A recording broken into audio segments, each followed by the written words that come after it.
د چا حاجتونه نه پوره کیږي دغه رنګ یو سړی په غم کې دی، پریشانۍ کې دی، مصیبت کې دی.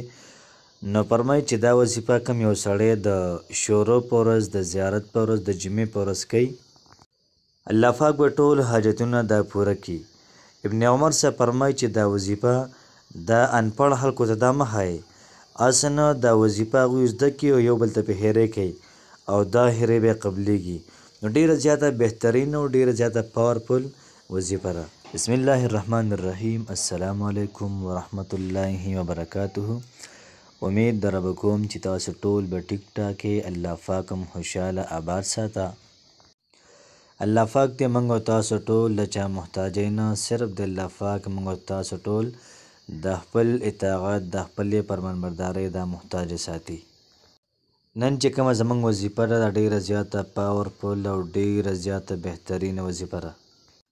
که زه دا ووایم چې د وظیفو په دنیا کې د ټولو وظیفو نه لویه او عظیم شانه وظیفه دا ده، نو دا خبره به کمه نه وي.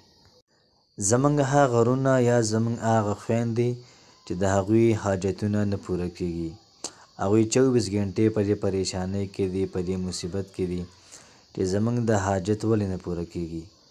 نو ستاسو لپاره زه یو لنډه خبره کوم چې ټینشن دا به بالکل نه لئ، دغه رنګې غم به بالکل نه کوئ. د دنیا ژوند دی روان دی، که موږ غم کوو بیا هم د شپې ورځې تېرېږي، که موږ غم نه کوو بیا هم تېرېږي.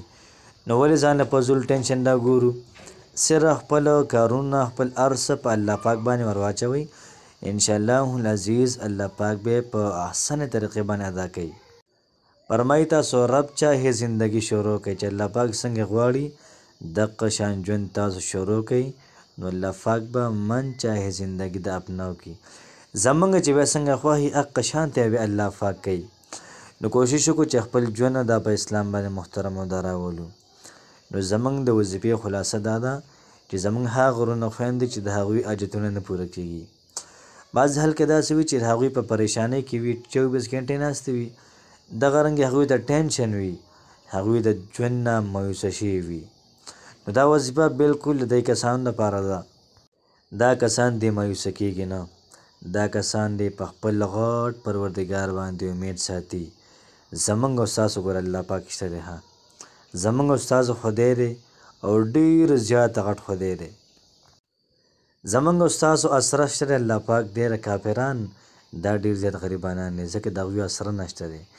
نو موږ به چېرته مایوسه کېږو نه، ځکه فرمایي چې مایوسي دا ګناه ده.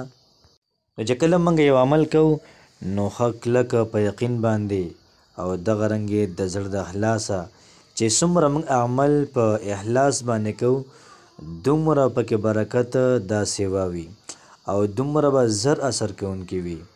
او زموږ د وظایف کې دنیا څومره وظیفې دي دا ټول د کتابۍ د کې ځانه یو وظیفه هم پکې دا نه وي. انشاءالله العزیز ډېرې زیاتې اثرناکې وظیفې دا تاسو ته پیش کولی شي. فرمایي چې چا حاجتونه پوره کېږي نه او دغه رنګې هر وخت په ټینشن کې دی، په مصیبت کې دی او په غمونو کې د ګزران دی، دله پکار چې دی دې روزانه الله الصمد دا دې 513 پیرې وی، الله الصمد دې روزانه 513 پیرې وی او په الله پاک دې کلک یقین ساتئ. انشاءالله العزیز ډېره زیاته پاورفل وظیفه ده. نو چې کله 513 پیرې دا وظیفه وکړي او بیا د هغې نه بعد ته روان شي جومات ته، نو دا وظیفه به کوو د شورو په ورځ، د زیارت په ورځ، د جمعې په ورځ. نو چې کله موږ دا وظیفه وکړله د شورو په ورځ، بیا د جمعرات په ورځ زیارت چې ورته وایي، بیا د جمعې په ورځ، نو د جمعې په ورځ به موږ د مانځه نه مخکې اولامبو کور کې او بیا به جومات ته لاړ شو د جمعې نه مخکې، خو په لار باندې به لږه صدقه چاله ورکړو.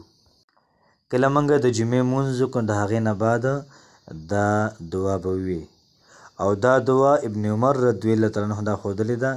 هغه فرمایي چې کوم سړي دا دعا وویله الله پاک به د هغه حاجتونه ضرور قبلوي. د دې وجې نه ابن عمر صاحب فرمایي چې دا دعا دا ګورې لیونو ته ونه وایي، دا دعا قمقلو ته ونه وایي، دغه رنګې دا دعا انپړو خلکو ته ونه وایي، هسې نه چې دا دعا هغوی زده کړي یو بل ته پې هیرې شروع کړي. نو ډېره زیاته بهترینه پاورفل دعا ده.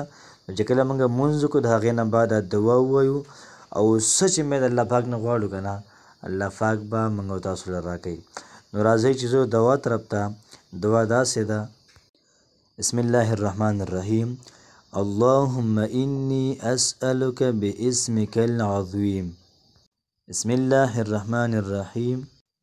الذي لا إله إلا هو عالم الغيب والشهادة هو الرحمن الرحيم. وأسألك باسمك بسم الله الرحمن الرحيم الذي غنت له الوجوه وخشعت له الأصوات ووجلت القلوب من خشيته أنك تصلي على سيدنا محمد وعلى آله وصحبه وسلم وأن تقضي حاجتي. چې کله موږ دا دعا وویله بیا به د هغې نه بعد پیغمبر علیه صلات وسلام باندې 11 پېرې درود شریف ووایو او بیا چې سم د الله پاک نه غواړو هغه ته وغواړو بیا د هغې نه بعد 11 پېرې درود شریف ووایو او دغه رنګې دا څه چې مې ویلي په ځان دم کو.